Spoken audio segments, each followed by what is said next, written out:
জীবনে কি চাও তার সম্পর্কে একটি পরিষ্কার ধারণা তৈরি করো। কোন পথ দিয়ে তুমি তোমার লক্ষ্যে পৌঁছাবে সেটা ঠিক করো। ভয় পেও না। যদি তুমি তোমার লক্ষ্যে পৌঁছানোর রাস্তা খুঁজে না পাও, ধৈর্য ধরো, উত্তর তুমি পাবেই। কখনোই পরিশ্রমের মানসিকতা ছেড়ো না। তুমি তোমার লক্ষ্যে পৌঁছাবেই। এক মুহূর্তের জন্য বিশ্বাস হারিও না। তুমি তোমার মহান সফলতার খুবই নিকটে আছো।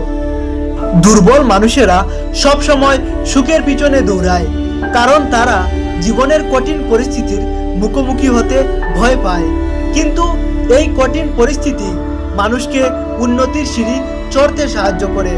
শক্তিশালী মানুষেরা সবসময় জীবনের মূল উদ্দেশ্যের পিছনে দৌড়ায়, কারণ তারা ভয় পায় না।